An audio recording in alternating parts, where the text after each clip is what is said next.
High দর্শক বন্ধুরা, আজ আঁকবো কারিনা কাইসারকে।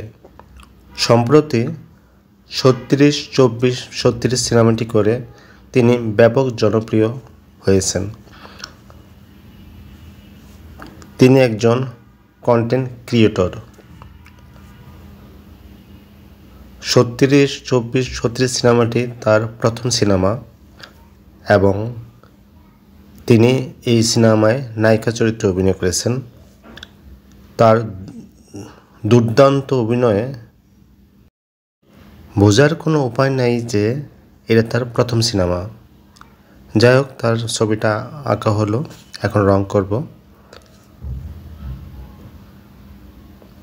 সিনেমাটি যারা দেখেননি দেখে ফেলতে পারেন, ভালো লাগবে আশা করি।